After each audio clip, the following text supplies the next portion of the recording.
Amigos, como parte del curso El proceso oral en materia civil, hoy día nos toca dictar, en razón del orden programado por el equipo técnico institucional, la oralidad en el expediente judicial electrónico. Este es parte del primer módulo. Bien, nosotros hemos indicado que el proceso civil en nuestro país se encuentra en crisis. Y se encuentra en crisis porque se ha retornado prácticamente al trámite de un proceso civil que se entendía abandonado el año 1993, fecha en que se dio inicio al Código Procesal Civil vigente que canalizaba el proceso civil a través de audiencias, en el entendido que dentro de ellas se iba a producir una interacción entre las partes y el juez, una dinámica especial que es propia de la oralidad. Efectivamente, este código tuvo y tiene a la fecha, y lo tuvo en su momento, los principios básicos que solo se explican si es que están orientados a un trámite que abandona la escritura e incursiona en una actividad directa e inmediata del juez y de los abogados. La postura distante del juez, la conducta inhibitoria durante la tramitación del proceso, deja en manos de los auxiliares jurisdiccionales la tramitación del mismo y a las partes la iniciativa de su impulso, produciéndose a lo largo del proceso una comunicación escrita a través de mensajerías recíprocas entre las partes. Una parte presenta un escrito, la otra parte responde y así sucesivamente se produce un intercambio de documentación escrita y que se va sucediendo acto procesal tras acto procesal sin que esto pueda tener en ellas intervención del juez. Muy bien, el proceso judicial civil se entendía por esos cauces, por los cauces del trámite oral. Sin embargo, a lo largo del tiempo, este proceso devino en un proceso escrito por la falta de monitoreo, falta de orientación y porque la norma misma no había sido internalizada por los propios sujetos procesales, es decir, por los jueces, los abogados. La norma no fue el resultado de la evolución natural de la doctrina procesal civil nacional, sino que fue esta impuesta, digámoslo así, por mandato normativo. El julio del año 1993 se inició la vigencia de este modelo procesal que se entendía moderno en su momento, yo diría casi revolucionario, porque traía consigo instituciones que hasta ese momento no eran conocidas. Por lo menos no eran conocidas en el foro nacional, sí, por supuesto, por un grupo de investigadores, docentes universitarios o estudiosos de materia procesal civil que tenían conocimiento de estas instituciones en otros países de nuestro continente y en otros países de Europa continental. Ya de la década del 80, el Instituto Iberoamericano de Derecho Procesal hizo la propuesta continental para América Latina de un código alternativo a los códigos procesales civiles o códigos de procedimientos civiles que encontraban terreno fértil durante muchos años en este continente americano. El proceso español que llegó a nuestro país, como llegó a América Latina, producto de la dependencia colonial, se quedó por muchos años, yo diría por varias centurias. Y el último, que estuvo vigente en nuestro país, promulgado en el año 1912, tuvo 81 años de vigencia hasta que entró esta norma que estamos comentando. Muy bien, los primeros años del 93 hasta el año 2000 Se llevó adelante de manera bastante irregular el proceso oral. Algunos órganos jurisdiccionales hacían, jueces con mucho entusiasmo llevaban adelante la oralidad, pero poco a poco esta actividad fue decayendo. Ya durante los primeros años de este nuevo milenio, la primera década de este milenio 2000, del segundo milenio, la idea que se transmitía a través del Código Civil, viniendo en deterioro. Las audiencias no eran las que se pensaban, simplemente eran unas reuniones formales que traían como consecuencia una entrevista entre el juez y los abogados.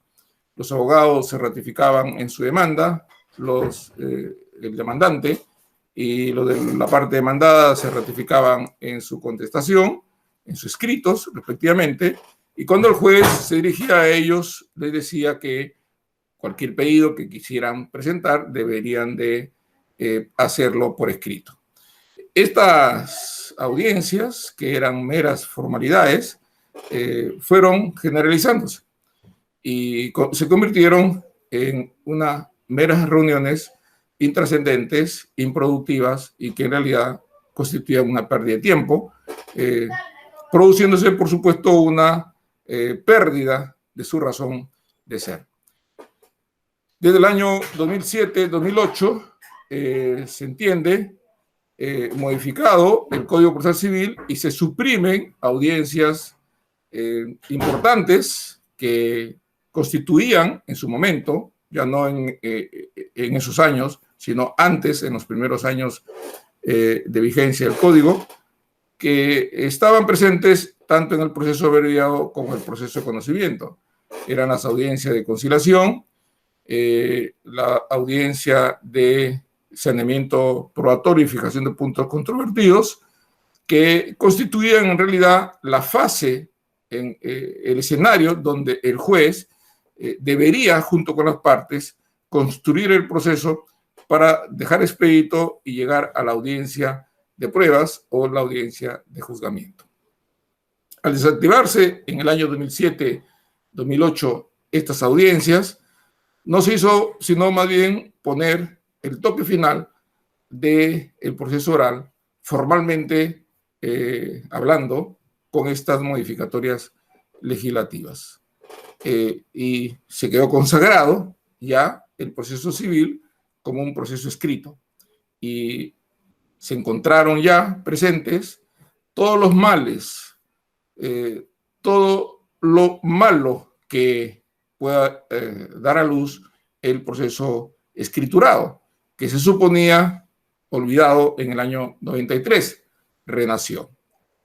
Los expedientes crecen y crecían de manera innecesaria, haciendo complejo en la tramitación el proceso judicial, y además el juez perdió el control del proceso y el proceso pasó a control de los auxiliares jurisdiccionales y de los abogados.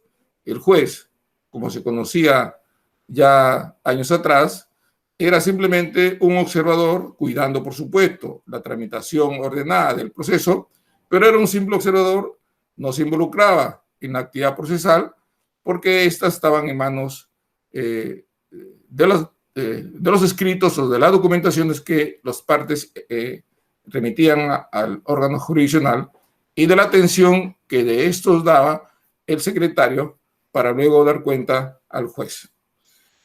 El juez se enteraba del proceso cuando iba a sentenciar, es decir, cuando iba a resolver el conflicto.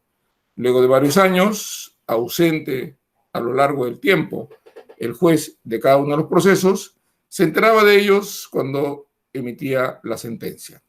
Muchas veces, al emitir la sentencia, descubría que ese proceso nunca debió haberse iniciado o que nunca debió haberse admitido o que era un proceso que carecía de razón de ser, porque faltaban elementos consustanciales a la validez misma del proceso en su condición de instrumento en la solución de conflictos.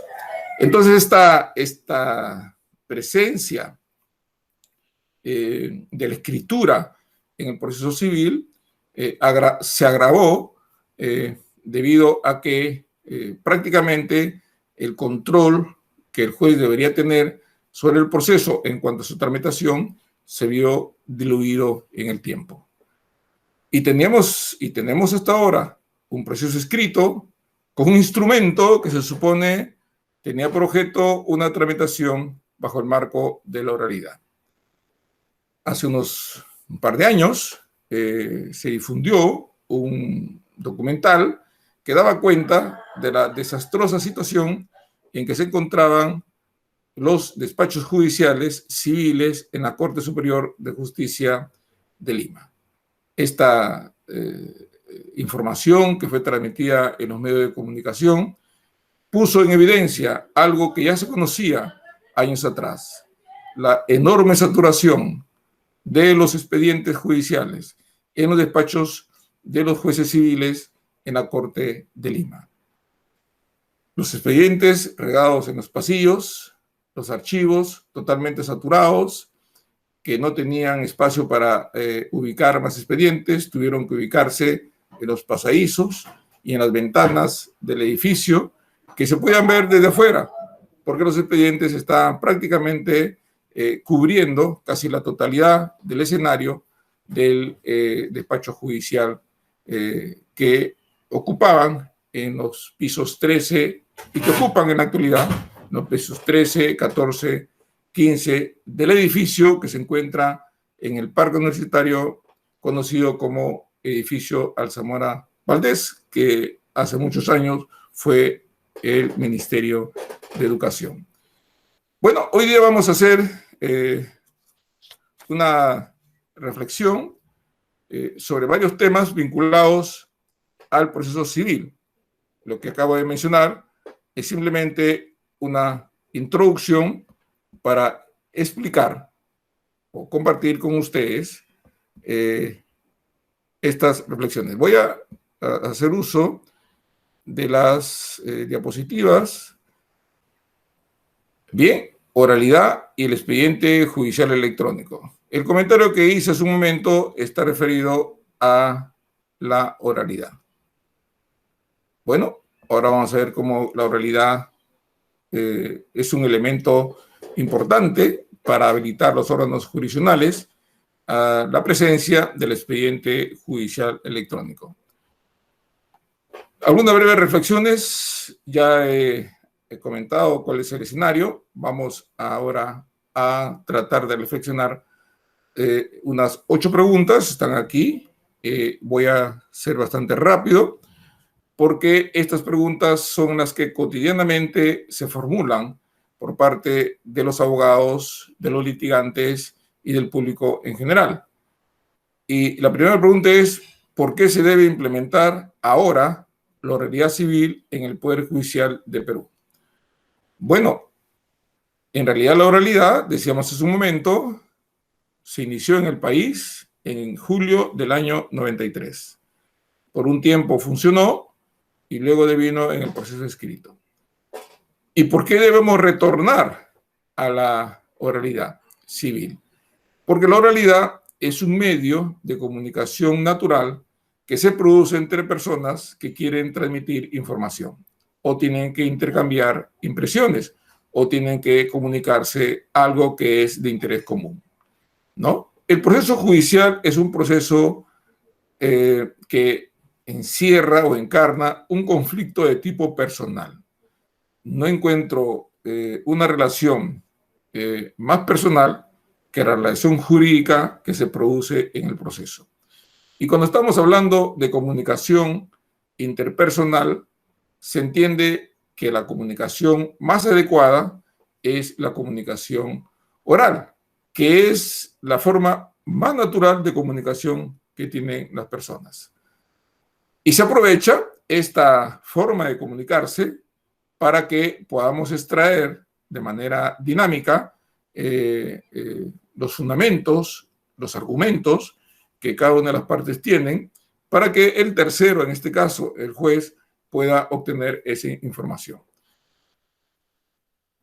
¿Qué se pretende con implementar la oralidad ahora? Se pretende conseguir que el proceso no se haga complejo en el trámite a través de la mensajería escrita, que el juez tome la conducción del proceso como correspondía siempre en el marco del Código Procesal Civil, según los principios que están en el título preliminar de esta norma procesal, y que pueda de esta manera realizar actos de concentración procesales, vale decir, impedir que diversos pedidos que generan crecimiento innecesario del expediente por la papelería que se va insertando progresivamente, todos esos pedidos que se generan durante la tramitación del proceso puedan juntarse en la audiencia misma y el juez, ante las partes, pueda pronunciarse sobre cada uno de estos pedidos. Esos actos de concentración evitan esa mensajería inútil que no hace sino dilatar el tiempo, consumir papel y hacer que el proceso crezca de manera innecesaria. Desaparecer el secreto que supone la tramitación física y hacer que el proceso sea transparente. Eso es lo que se persigue y por eso que es importante implementar ahora la oralidad para que los procesos no se dilaten tanto tiempo, 3 años, 4 años, 6 años, 8 años, procesos que pueden fácilmente concluirse en escasos meses. ¿Ya existía la oralidad en el proceso civil peruano? Claro, comentábamos hace un momento que la oralidad se inició en nuestro país en julio del año 93, se entiende abandonando el proceso escrito que había existido en nuestro país durante toda la centuria que supone el siglo XX. Muy bien, ¿qué tenemos en el proceso oral en el Perú?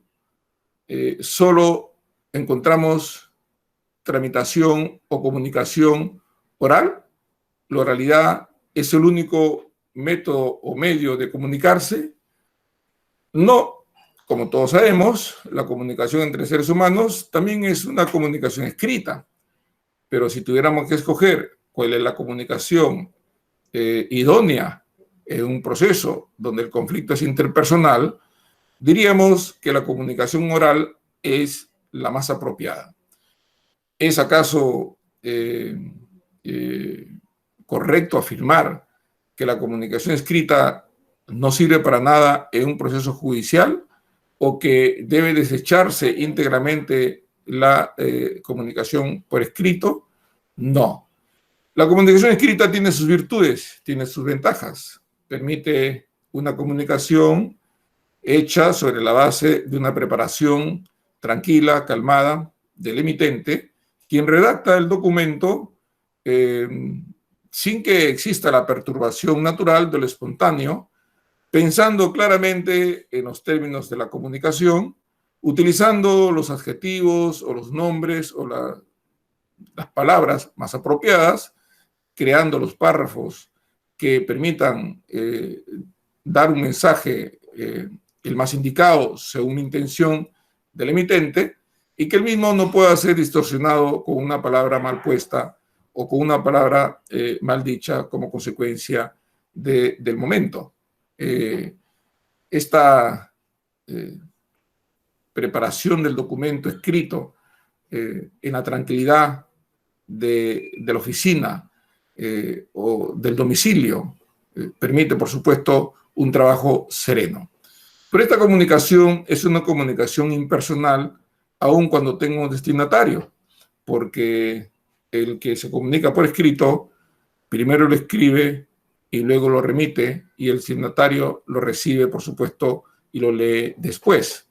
No es una interacción en tiempo real, sino en tiempo diferido.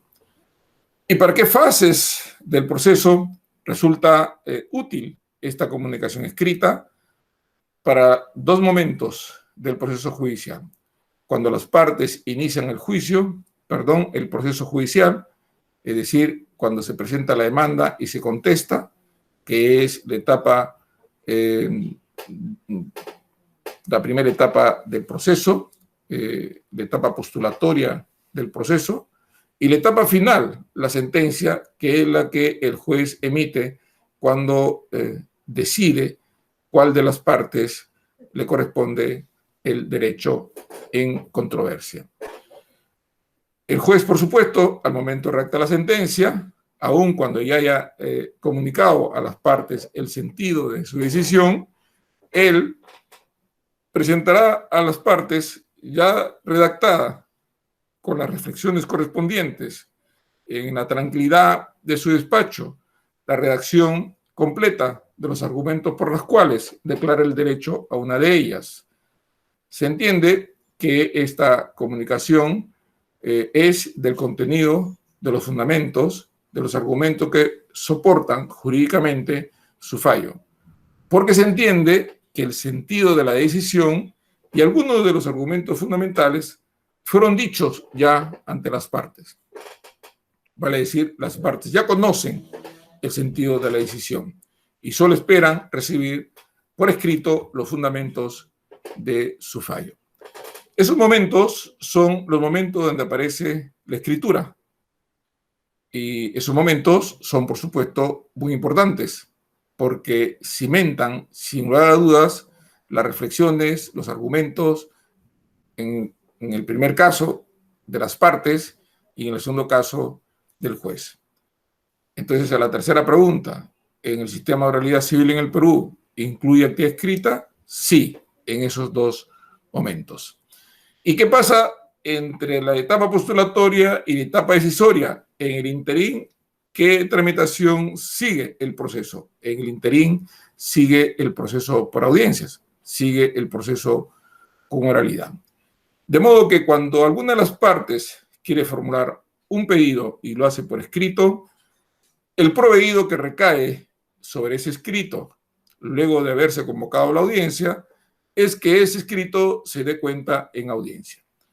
Este acto procesal de aparente intrascendencia en juicio, este acto de darse cuenta en audiencia es fundamental, porque en el trámite escrito, cuando alguien presenta un escrito, lo que hace es correrse traslado a la otra parte. Se emite un decreto que va a decir traslado a la parte contraria por escrito, la parte contraria contesta también por escrito. La primera de las partes que promovió la incidencia vuelve a presentar otro escrito y le responde la contraria. Y entre que traslado, en que téngase presente y tráigase para resolver, el proceso sigue creciendo y se va tramitando todas estas incidencias durante meses, ¿no? Y luego de un tiempo es que el juez termina pronunciándose, generándose un intervalo de tiempo que es completamente innecesario y que el juez podría abreviarlo en tan solo minutos que se ubican dentro de la propia audiencia donde este escrito se da cuenta. Este pedido que entra por escrito, el juez da cuenta en audiencia, como las partes están presentes, escucha ahí a las partes sus apreciaciones, uno para confirmar su incidencia y el otro para responderla, y en ese intercambio de intervenciones que las partes tienen y el pequeño debate que se genera, el juez sobre la marcha decide sobre esa incidencia, evitando que se produzcan esta mensajería que genera pérdida de tiempo, tramitación oscura, secreta y, por supuesto, con dilación en perjuicio de las partes y del proceso mismo. Y se ha dicho, y esto para responder la cuarta pregunta, si la oralidad solo es esencial para la actividad probatoria. En realidad, la etapa probatoria, que vendría a ser la audiencia de pruebas, en el modelo penal se llama juicio oral, en materia laboral se llama audiencia de juzgamiento. Nosotros en materia civil la conocemos como audiencia de pruebas. La audiencia de pruebas es la audiencia de juicio, en realidad. Y siempre se estuvo pensado, o se ha tenido pensado en realidad, que una manera eficiente de adquirir conocimiento de la prueba, de la actuación probatoria y del contenido de la misma, a efecto de acreditar el derecho que las partes invocan, es que el juez esté presente en la audiencia de pruebas. Y muchos sistemas han pensado que si hay que poner en algún lugar la oralidad, es en la audiencia de pruebas, es en la audiencia de juicio, es en la audiencia de juzgamiento. Pero no, en realidad la oralidad está pensada con mucho mayor importancia, diríamos, por la trascendencia que éste tiene en la preparación del juicio, es en etapa preliminar del juicio, en etapa previa del juicio, en etapa en la que se establece, luego de contestada la demanda, si es que el proceso es un proceso jurídicamente válido, si el proceso se encuentra habilitado para pronunciamiento sobre el fondo del asunto, es decir, la parte de la fijación de la existencia de los presupuestos procesales o materiales, que son, como todos sabemos, requisitos indispensables para la validez del proceso judicial. Esta etapa del saneamiento es clave. Una vez que se define si el proceso está habilitado, entra la etapa de eventual conciliación y luego, por supuesto, entra la fase de la definición del objeto del proceso, es decir, la fijación de los puntos controvertidos y luego viene la depuración de la prueba. Toda esta actividad que realiza el juez junto con las partes es muy importante porque prepara el juicio y a eso nosotros le hemos denominado audiencia preliminar. Preliminar porque es previa al juicio. Claro, tiene su característica particular, la vamos a comentar dentro de un momento, en el sentido de que en el proceso civil, al igual que en el laboral, no aplica para el penal, el proceso puede concluirse en esta audiencia preliminar si es que no hay necesidad de una actuación probatoria, salvo los documentos que ya obran en el expediente, y podría el proceso terminar en esa propia audiencia preliminar a través de una figura que todos conocemos en materia civil y en materia laboral, que es el juzgamiento anticipado.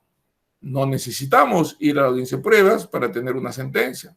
Podemos tener una sentencia al finalizar la audiencia preliminar si es que la prueba es documental o si es que lo que se debate es un asunto de puro derecho. Por eso es importante la audiencia preliminar. No tuvo ese nombre cuando entró en vigencia el Código Procesal Civil.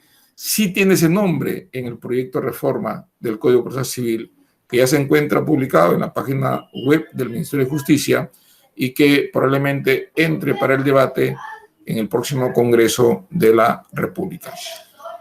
Podemos responder a esta cuarta pregunta, que la oralidad no solo es esencial en la actividad probatoria, la oralidad es muy importante en etapa previa a la audiencia de pruebas, que es la audiencia preliminar. ¿La oralidad es un principio o una técnica? Se ha discutido mucho, ardorosamente por algunos, si la oralidad es un principio o una técnica. En realidad, para los fines del aspecto práctico que supone la implementación de este modo de tramitación del proceso civil, resulta, para fines prácticos, un debate que no tiene mucha trascendencia. Es posible que sí tenga importancia para fines legislativos o tenga importancia para fines doctrinarios, pero para fines prácticos, en realidad, lo que importa es que el juez lleve adelante la interacción directa e inmediata con las partes, directa e inmediata con la actividad probatoria, que construye el proceso en audiencia preliminar en interacción conjunta con las partes o que observe directamente él y de manera inmediata la actuación probatoria para formarse convicción sobre el derecho de las partes. Esto es lo importante. En lo personal, creo que es una técnica, creo que es un método. Chiovenda le llamó principio, sin duda, pero muchos procesalistas consideran que este es un método, es una técnica, un instrumento y no un principio. Couture señaló sabiamente que los principios o las figuras a quienes se le denomina principios no pueden considerarse así eternamente, porque lo que en un momento fue principio, en otro momento podría no serlo, dependiendo de lo que suponga el desarrollo o la evolución de la doctrina o de la práctica judicial de la figura a quien en su momento fue principio. Lo importante es que esto es un mecanismo muy importante que permite que los procesos no se dilaten mucho y que el juez pueda, ante las partes, decidir las incidencias que se generan durante la tramitación, como el conflicto mismo, de cara a las partes, con las puertas abiertas de su despacho, con transparencia y publicidad. La oralidad, sexta pregunta. ¿La oralidad hace efectiva la inmediación procesal? Sin duda. La inmediación procesal es un principio reconocido en el título preliminar del Código Procesal Civil vigente. Lo es también el de dirección del proceso, así como el principio de concentración de actos procesales y de celeridad procesal. Todos estos principios se ubican en el título preliminar del Código Procesal Civil vigente. Estos principios solo pueden ser útiles o solo pueden existir o solo pueden hacerse realidad cuando hay oralidad. Cuando el proceso es escrito, no es posible que el juez dirija el proceso. Cuando el proceso es escrito, no es posible que haya inmediación porque el juez no está presente en el proceso. Y muy difícilmente se puede conseguir concentración de actos procesales si el juez va a estar presente en el proceso cuando se dicta sentencia y no durante la tramitación. Los principios que encontramos en el título preliminar del Código Procesal Civil son principios propios de la oralidad. Sin embargo, como ya hemos narrado hace un momento, ese Código Procesal Civil, inspirado bajo esos principios, no trajo como consecuencia la oralidad, sino la escritura, degradando el proceso a un proceso anquilosado, completamente antihistórico, vetusto y con las calamidades que su presencia entraña, no solo a los justiciables, sino al propio Estado. La oralidad, entonces, hace efectiva la inmediación procesal, que supone interacción directa o presencia directa inmediata del juez con las partes, inmediación subjetiva, o la participación del juez de manera directa e inmediata durante la tramitación del proceso, inmediación de actividad, o la presencia directa e inmediata del juez en la audiencia de pruebas, que es la inmediación objetiva. La inmediación se encuentra presente siempre y cuando el proceso discurra bajo el trámite de la oralidad. Séptima reflexión. Históricamente, la oralidad civil en la actualidad enfrenta la misma situación del año 93. Algunos profesores de derecho en materia procesal civil, yo diría incluso algunos colegas, jueces con justa razón, se preguntan si ya fracasó la oralidad que estaba vigente el año 93, ¿por qué tendría que tener éxito ahora? ¿Podríamos decir que en la actualidad la situación de la oralidad es igual a la del año 93? Yo diría que no, por diversas razones históricas que es del caso comentar. En el año 93, el único proceso que entró en oralidad fue el proceso civil, porque tanto el proceso laboral como el proceso penal seguían el trámite de la escritura. El proceso penal era un proceso inquisitivo, fuertemente inquisitivo, sin posibilidades de que exista una participación activa durante la tramitación del proceso del acusador, del denunciante. Digamos que la fiscalía no tenía un rol de investigación, el que investigaba era el juez, por eso se llamaba juez instructor. Igual sucedía en materia laboral, que si bien había audiencias, en realidad el proceso era esencialmente escrito. Un paréntesis, que Ovenda dijo, con razón y con mucha razón, que puede que el proceso tenga audiencias, pero que las audiencias no aseguran la oralidad, porque eso va a depender de la actividad que en ese escenario, la audiencia, realicen el juez y las partes. La interacción, la comunicación y la decisión oralizada es la razón de ser de las audiencias. Puede haber proceso con audiencias sin oralidad, pero para que exista oralidad, necesariamente tiene que haber audiencia, porque es el lugar donde los jueces se encuentran con las partes y con los abogados.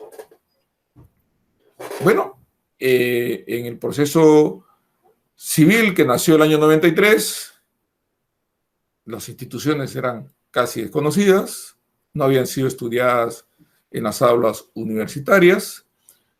El escenario del Poder Judicial no tenía mucha experiencia sobre estas figuras. El intento de reorganizar los despachos judiciales fracasó por falta de un monitoreo o atención específica a esta área del Poder Judicial. Las propias autoridades en su momento del Poder Judicial desatendieron el área. Hubo una primera inversión económica en Lima, en el área civil, para repotenciarla, pero esta no dio los frutos que se esperaba.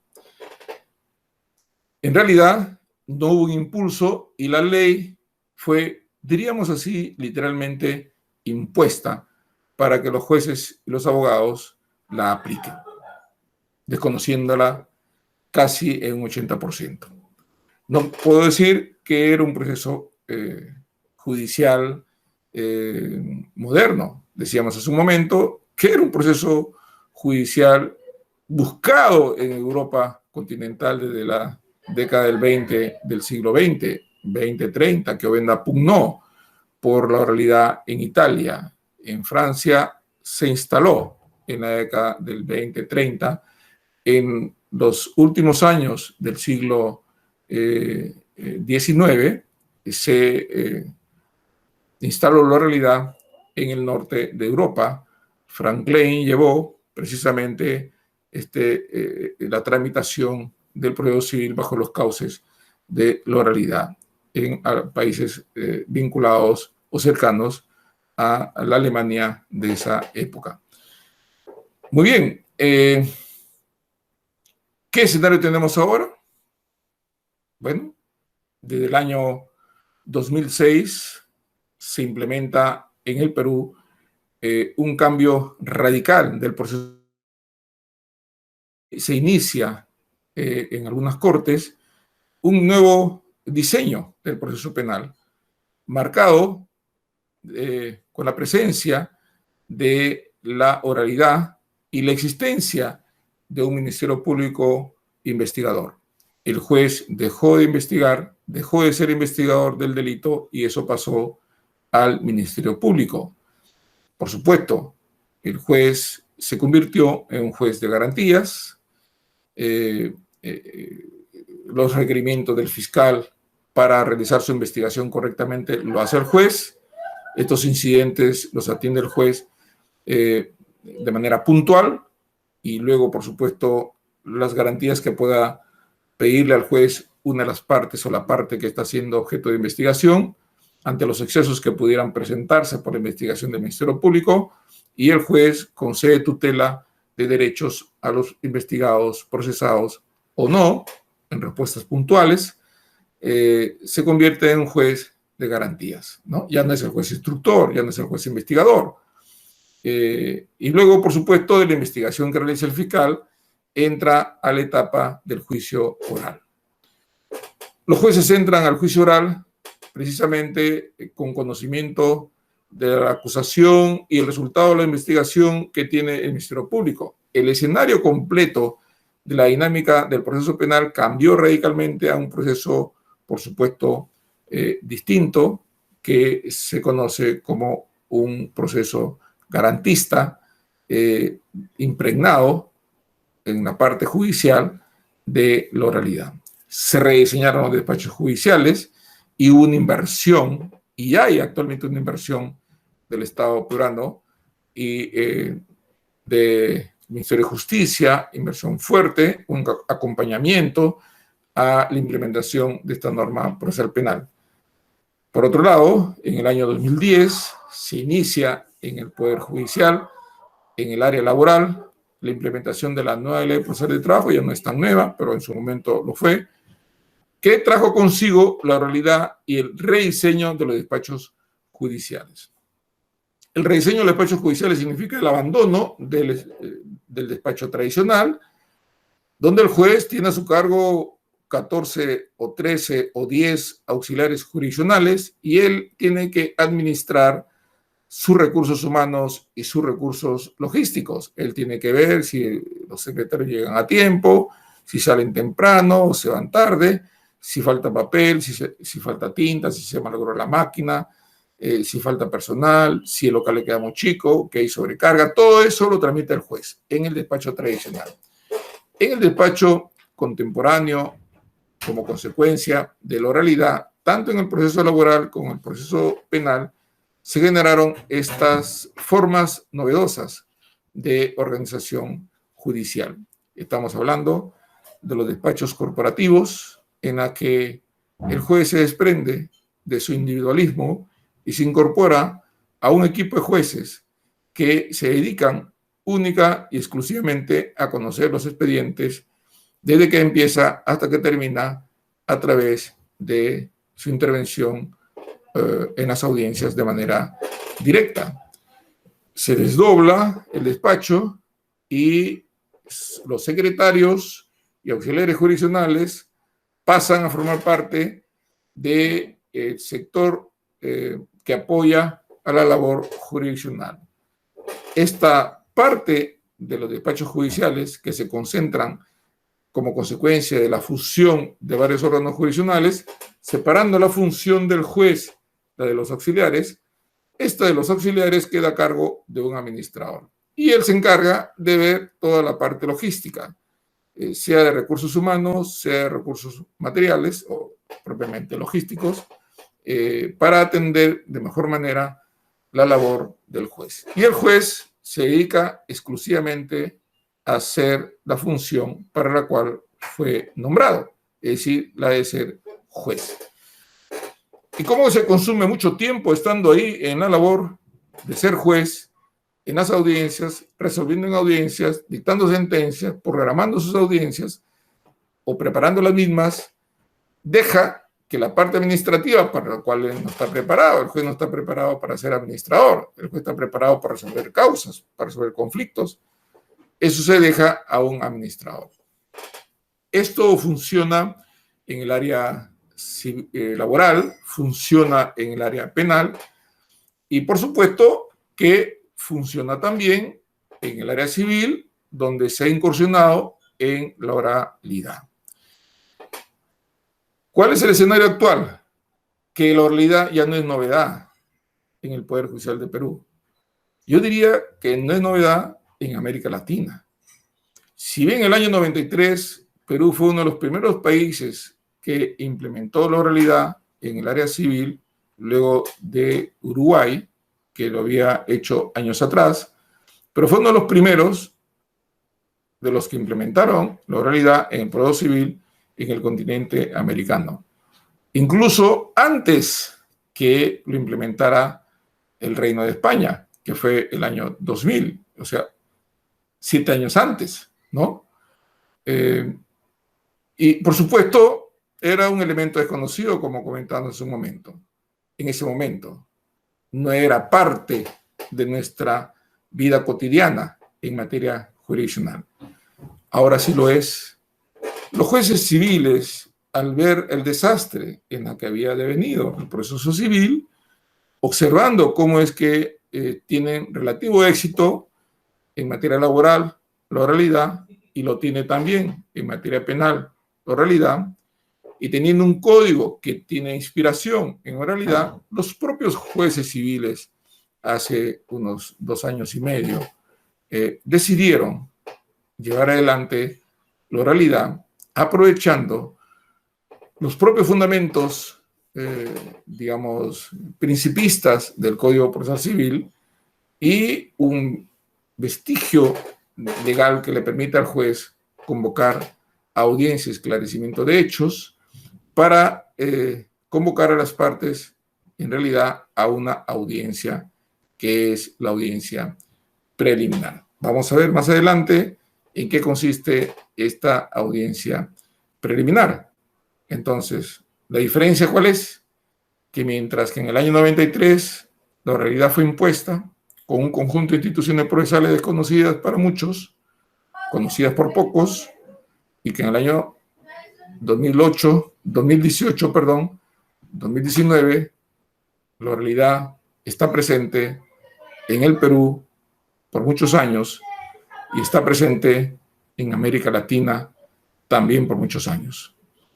Y por eso es que encuentran en esta forma de abordar el proceso civil una alternativa a la dramática crisis que existe en el proceso civil, en la que el juez observa el expediente y no lo puede vivir, o sea, no conoce el proceso durante la tramitación y está distante y no entiende, o por lo menos se siente impotente de no poder abordar de manera eficiente la solución de los conflictos en esta materia.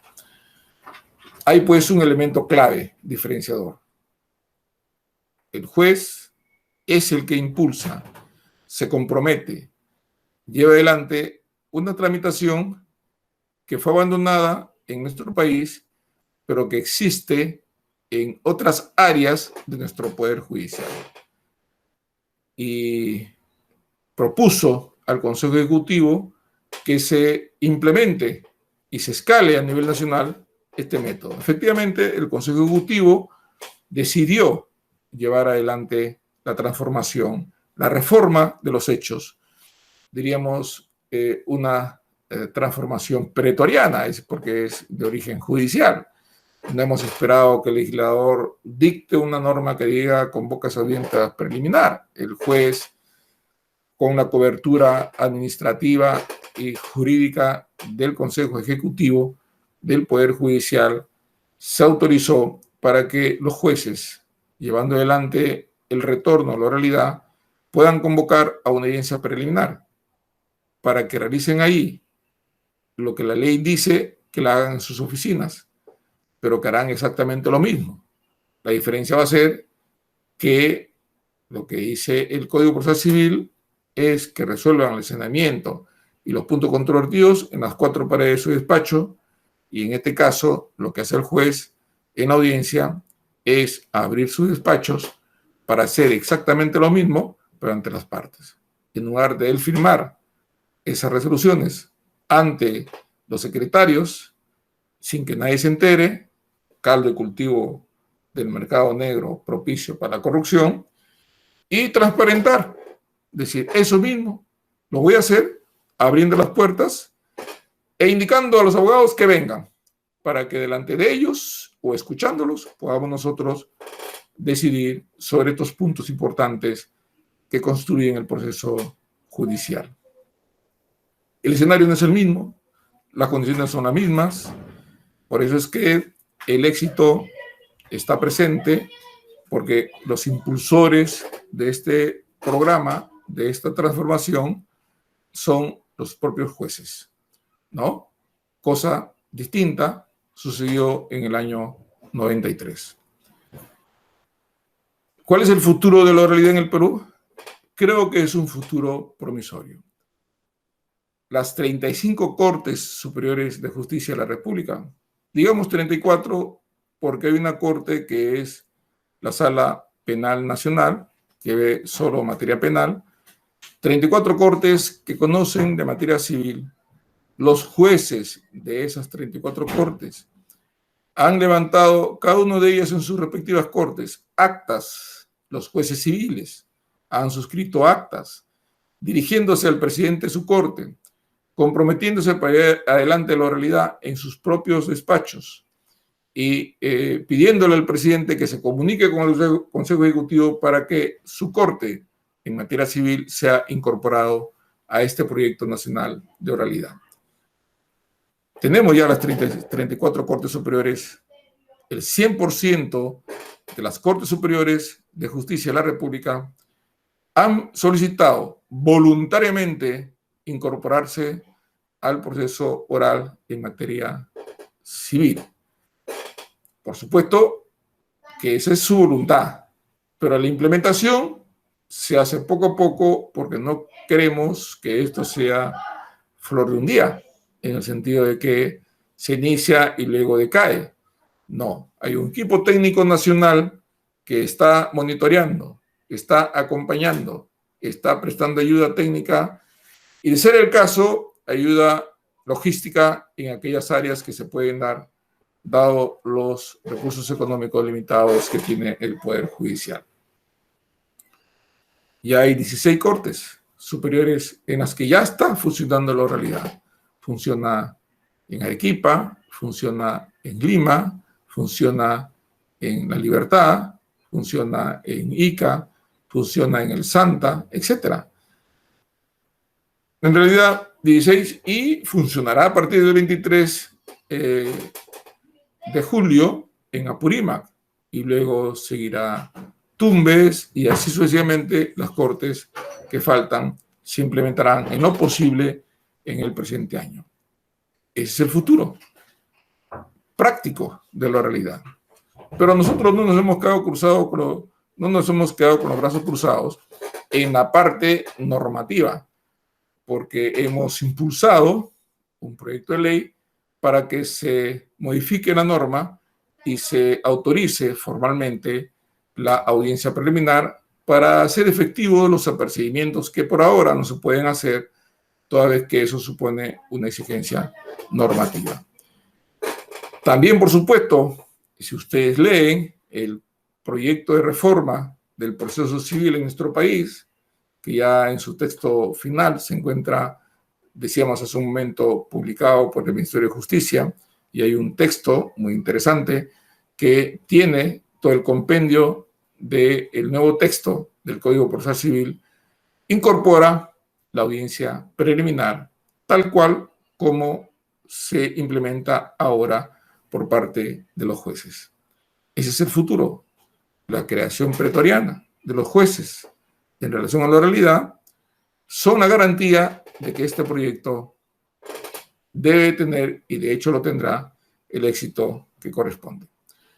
Muy bien, esta es la primera parte de oralidad, y el artículo 5, el título preliminar, nos permite, decíamos hace un momento, la inspiración, lo que subyace al proceso civil oral. Principio de mediación, concentración, economía y celeridad procesales, y por supuesto también el de dirección del proceso, que es parte de este título preliminar. El juez tiene un rol clave en la audiencia preliminar. Hay que aclarar, porque la audiencia preliminar solo es posible en los procesos abreviados y de conocimiento, porque los procesos sumarísimos ya tienen audiencia, que es la audiencia única. Esa nunca fue derogada. Subsistió la audiencia única, pero subsistió en la ley, porque en los estrados judiciales la audiencia única era una mera formalidad. Bien decía Quevenda, como comentábamos hace un momento, que el que la norma diga audiencia no significa que haya oralidad. Bueno, en nuestro país nunca se derogó la audiencia única, pero no existió, por lo menos mayoritariamente, oralidad en esa audiencia única. Bueno, pero si tenemos audiencia, la oralidad puede hacerse si los jueces, voluntariamente, de manera decidida, empiezan a darle el sentido de esta metodología de comunicación interactiva con los abogados y las partes. Y en las cortes, donde ya funciona la oralidad, la audiencia única de los procesos sumarísimos ha retomado vida, ha resurgido con mucha energía, y se le ha dado utilidad a esta audiencia única, que estuvo así como audiencia en el papel, en los estrados o en la ley, pero no en los estrados de la anaquel, vamos a decir así, pero no en los estrados judiciales, ¿no? Que es lo más importante. ¿Qué hace en la audiencia preliminar? El juez, recuerden, la audiencia preliminar es la audiencia que se convoca luego de contestada la demanda y ejercida las defensas por escrito de las partes, hasta antes de la audiencia de pruebas. Es la preliminar de la prueba, ¿no es cierto? Es la audiencia preparatoria del juicio. La audiencia preliminar asegura el cumplimiento del principio de inmediación y concentración de actos procesales, prepara y estudia el caso, y decimos hace un momento, es tan importante como la audiencia de juicio, la previa al juicio es tan importante como la propia audiencia del juicio. Hay interacción entre las partes y el juez, esto es fundamental, en ellas se producen decisiones interlocutorias trascendentes. Diríamos que la audiencia preliminar es el centro de decisiones del juez, ¿no? Es el centro de decisiones.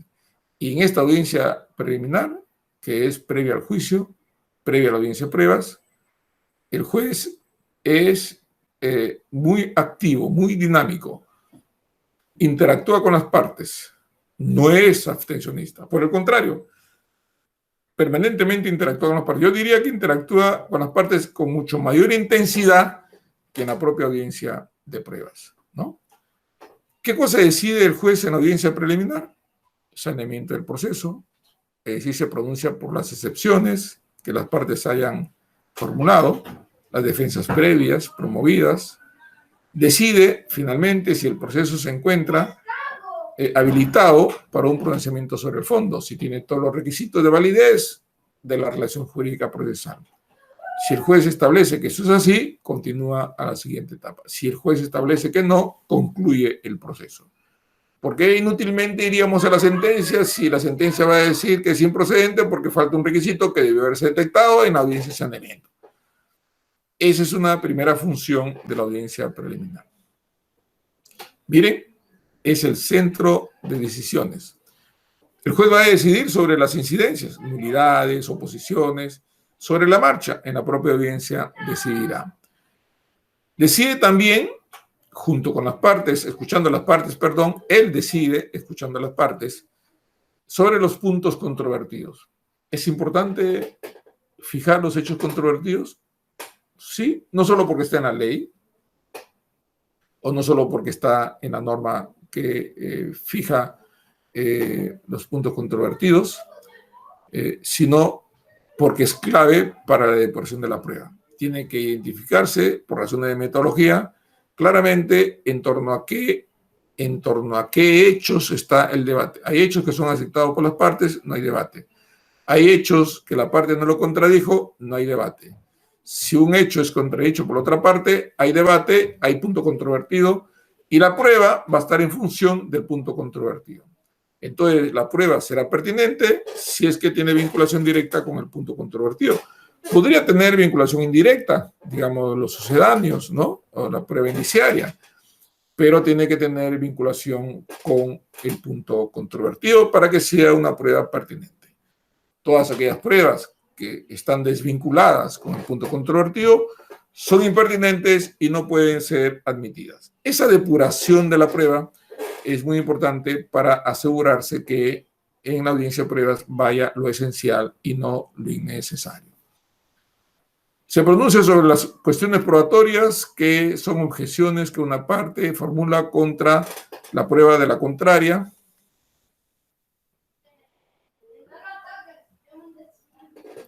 Decíamos hace un momento, califica la prueba, la depura y reserva solamente la pertinente, la lícita, la conducente, ¿no? La prueba útil. Todas esas van a la audiencia de pruebas. Ahí decide él la depuración de la prueba. Decidirá también si hay necesidad de una prueba de oficio, ¿no? Se discute mucho si en este momento es donde tiene que decidir la prueba de oficio el juez. Bueno, algunos sostienen que ese es el momento oportuno.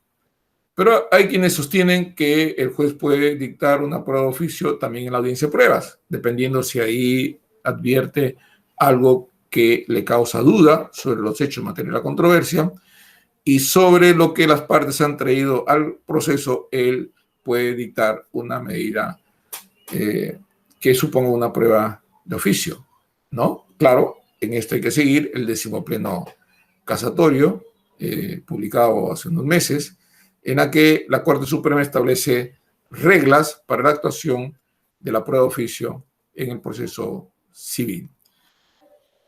Y bueno, una vez que termina de depurar la prueba, establecer qué prueba es la que corresponde ser actuada y la prueba de oficio que eventualmente podría dictar el juez, se convocará a la audiencia de pruebas, donde el juez apreciará de manera directa la actuación probatoria. Pero podría ser, decíamos hace un momento, podría ser que no necesites convocar a la audiencia de pruebas. Podría ser que el juez, al finalizar la audiencia preliminar, dicte sentencia, decíamos, si es que la prueba es solo documental y hasta en autos, o si el debate es un debate de puro derecho. En cuyo caso el juez no tiene que ir a la audiencia de pruebas y ahí mismo dicta sentencia en el famoso juzgamiento anticipado. Por eso es que, miren ustedes, este escenario es clave porque la dinámica del juez, sin duda, varía sustancialmente. ¿Y la de los abogados? Hasta aquí, todo bien en la parte del juez. ¿Y qué pasa con los abogados? ¿Qué pasa con ustedes, quienes ejercen la profesión de la abogacía y la defensa de los intereses de sus patrocinados? ¿Qué sucede con ellos? ¿Qué rol cumple el abogado en el proceso civil? Esto es muy importante, estimados amigos. La realidad no es un asunto del juez, es un asunto del proceso judicial. Y en consecuencia es un asunto también de las partes y sobre todo de sus abogados. El abogado tiene que cambiar su estilo de trabajo de ser solamente un remitente de escritos, tiene que actuar personalmente, en vivo y en directo, en las propias audiencias, contra la otra parte y frente al juez, ¿no? Cambia completamente su actividad de defensa, da un giro copernicano, es decir, el abogado tiene que abandonar su escritorio, que es importante, por supuesto, porque hay una fase escrita, tiene que abandonar su máquina y tiene que preparar el caso, tiene que establecer su estrategia. Y la estrategia del caso supone para el abogado proyectar su actividad procesal para conseguir el triunfo de su patrocinado. ¿Y en qué momento él empieza el análisis de su estrategia para lograr que los pasos siguientes, los actos procesales que devengan, le sean en cada momento favorables a su cliente? En el momento en que el cliente le consulte el caso para ver si inicia un proceso judicial como demandante, o en el momento en que su cliente lo busca porque ha sido emplazado judicialmente y que necesita que lo asesoren. En ambos casos, sea en la demanda o al redactar la contestación, el abogado hace su análisis estratégico. Lo primero que tiene que hacer es conocer el caso, conocer al detalle, imbuirse en el caso, preguntarle a su cliente los detalles que parecen intrascendentes, ¿no? Porque él está pensando en el momento en que el juez va a sentenciar y el juez va a tener que tener a la mano en su decisión la prueba del hecho que supuestamente es el que su cliente le está contando, le está narrando y le preguntará: ¿y cómo puedo yo evidenciar que lo que tú me dices es lo que corresponde? Y en la narración que hace el cliente a su abogado, él conoce el caso, es muy importante el conocimiento al detalle del caso, y decirle el abogado al cliente que no debe tener, digamos, temores, porque el abogado está obligado a mantener la reserva de la información que le proporciona a su cliente y que esa reserva profesional está protegida por la ley. Pero no solamente se supone que el abogado debe conocer el caso, también debe saber plantear el caso. Y para esto hay técnicas para redactar el discurso jurídico. Cuando hablamos de discurso jurídico no estamos hablando de lo que se habla en una exposición o una interacción con la otra parte o con el juez. No, del discurso en el sentido de la narración, ¿no? De lo que él debe de tener de manera coherente cuando expone su caso. Debe saber plantear su caso. La demanda es la piedra de toque más importante que tienen los abogados. Si la demanda no está bien hecha, podría fracasar y ese proceso nace muerto para su interés, ¿no? Por eso es que hay que meditar bien. Para eso el demandante tiene una ventaja respecto al demandado. El demandante tiene un plazo amplio para iniciar su proceso judicial, ¿no? Claro, el apremio es el interés de su cliente, pero él debe saber plantear al cliente que él debe tomarse su tiempo para el análisis del caso, ver qué manera presenta el caso, con qué pretensión, con qué pruebas, ¿no? Y debe ponerse en el supuesto de la otra parte, qué cosa está pensando la otra parte, cuál va a ser su reacción. Debe cuidar sus lados flacos, ¿no? En la redacción de su demanda. Para esto, por supuesto, la demanda es escrita y esa es la ventaja. Puede redactar serenamente, en la tranquilidad de su oficina, el texto más apropiado para presentar de la mejor manera el caso, con miras a un éxito para su cliente. La clave es identificar la pretensión. La pretensión puede ser la clave del éxito o la del fracaso, ¿no? Y tiene, por supuesto, ahora, mayor razón con la pandemia, el manejo de las tecnologías, el manejo de los instrumentos informáticos. Él tiene que sintonizar. Y si por alguna razón, por razones de generación, digamos, él no está familiarizado con las tecnologías, porque ahora son muy importantes, debe conseguir a alguien que le ayude a estos instrumentos importantes. Puede ser un socio, puede ser un familiar, ¿no? De las generaciones más modernas, le llaman los Millennium, generación Y, generación Z, que son, digamos, nativos digitales y que conocen estos instrumentos y que pueden ser de mucha ayuda. Si es que el propio abogado no está, digamos, en condiciones de enfrentar el uso de estos aplicativos, debe recurrir a apoyo porque cualquier persona joven o cualquier persona aún mayor con interés en tecnología puede ayudarlo. El rol del abogado cambia sin lugar a dudas. En este caso, debe ser un enfoque el más adecuado para lograr el éxito de su cliente. Y este es un tema también importante que viene con la realidad para el caso de los abogados. La preparación estratégica del caso supone conocer el caso y narrarlo en la demanda y luego exponerlo oralmente ante el juez. Algunos le llaman la teoría del caso. La teoría del caso no es un asunto teórico, como podría pensarse, porque es una teoría. No. La teoría del caso es la narración de los hechos, tal cual como, digamos, considere más apropiado narrarlos el abogado, pero tiene como fuente de información su propio cliente y la propia actividad investigadora del abogado. El cliente puede dar un dato y el abogado desarrolla mayor información, desarrolla una investigación un poco mayor para no ir desprovisto ante cualquier eventualidad de contraataque por parte del emplazado. es un asunto de hechos. La teoría del caso es un asunto de hechos. Se dice que es teoría porque es una postura que generalmente es distinta a la postura que va a tener el demandado.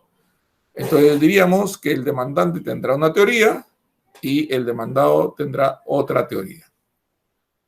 Generalmente las teorías sostenidas por las partes son distintas. La teoría del caso del demandante es distinta a la teoría del caso del demandado. Porque si las teorías del caso fueran iguales, entonces ya no hay conflicto. O hay un allanamiento, o hay una conciliación, o simplemente no hay conflicto. Si todos coinciden en todo, entonces ya no hay quien decida algo, porque para que alguien decida algo, tiene que haber un conflicto, tiene que haber un contradictorio, para que un tercero decida cuál de ellos es el que tiene la razón. Si los dos están de acuerdo, no hay razón de ser del proceso. Muy bien, lo que va a suceder es que las teorías son distintas, pero no porque sean asuntos teóricos, porque son asuntos de hecho, son narraciones de hecho.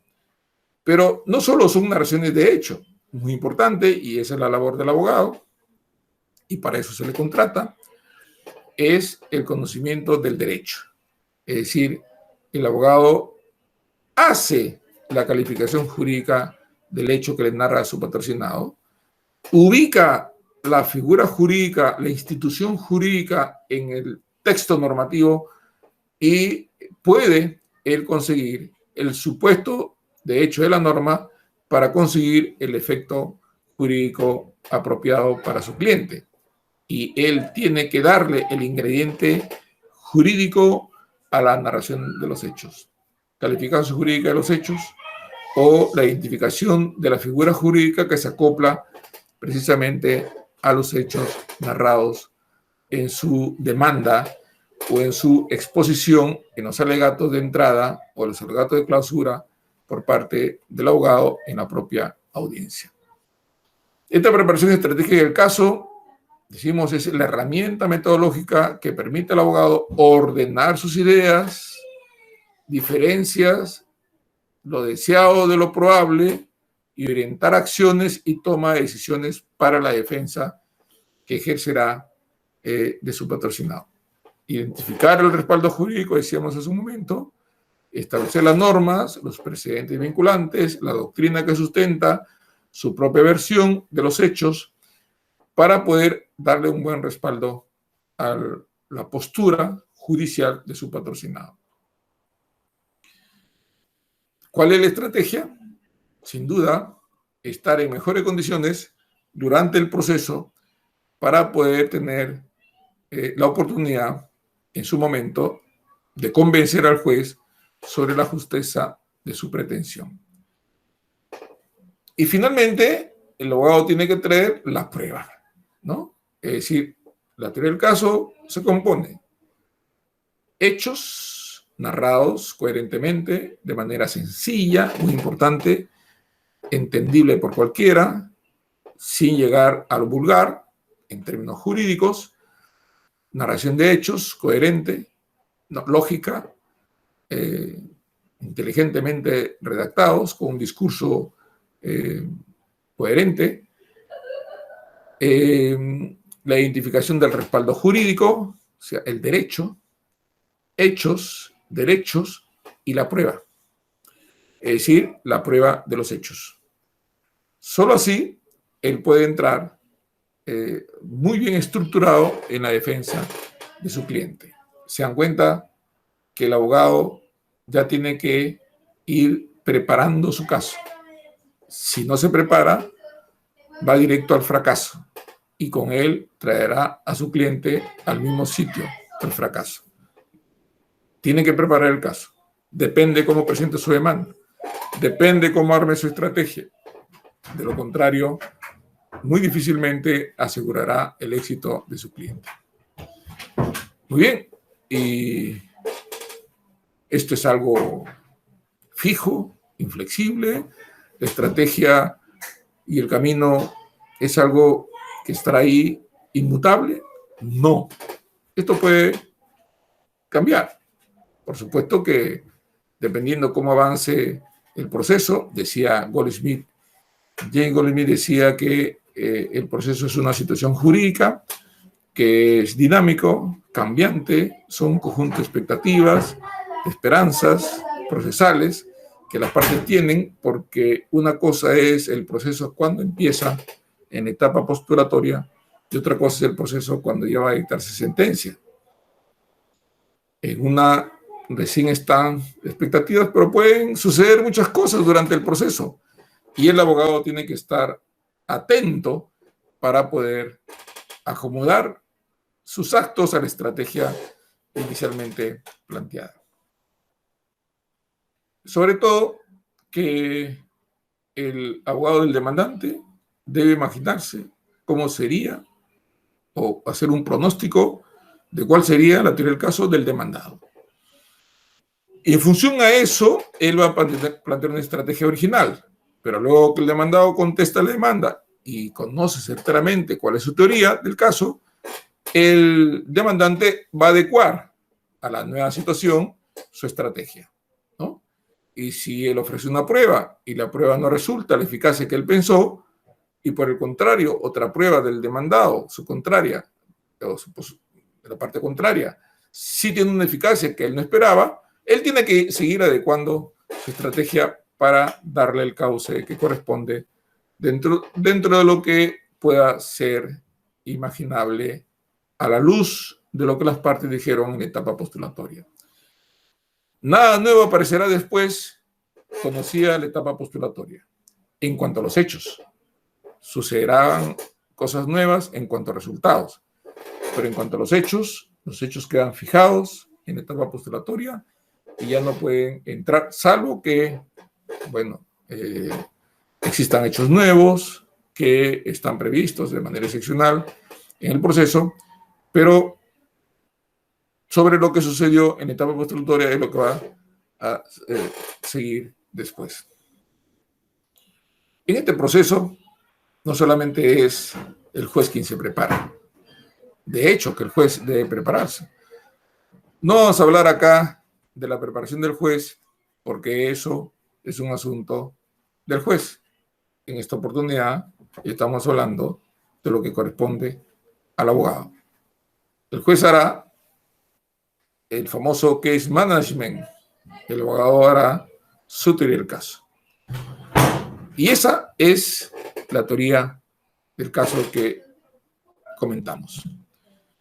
Ganará quien esté mejor preparado, quien haya establecido una mejor estrategia y quien, por supuesto, pueda probar los hechos que se invoca tanto en la demanda como en la contestación de ser el caso en cada una de las posturas, ¿no? El rol del juez, en este caso, decíamos, tiene sus particularidades. En audiencia, frente a las partes, el juez, digamos, tiene una interacción con las partes de manera horizontal, ¿no? Pregunta a las partes respecto de alguna duda que pueda surgirle. Él hace prevención para incidencias maliciosas, para evitar que éstas se produzcan. Muy importante, el juez decide previamente escuchando a las partes. Cualquier cosa que el juez decida, primero escucha a las partes, se produce el contradictorio y él decide después. Él no puede decir antes de escuchar a las partes. Eso es muy importante. Los abogados tienen que cuidar eso en el desarrollo de las audiencias. Sí es asimétrico en la toma de decisiones porque le corresponde al juez la toma de decisiones y no a las partes. El juez es el que decide. Y finalmente, como decíamos hace un momento, que es parte de la labor del juez en el proceso oral, la determinación del objeto de prueba, el objeto de la prueba, que decíamos hace un momento, debe de delimitarse los puntos planteados en las pretensiones, para lo que el juez tiene que hacer realidad su condición de director del proceso, ¿no? Es importante la dirección del juez para aclarar las afirmaciones que se van desarrollando durante el proceso. Clave, muy importante, la dirección del juez.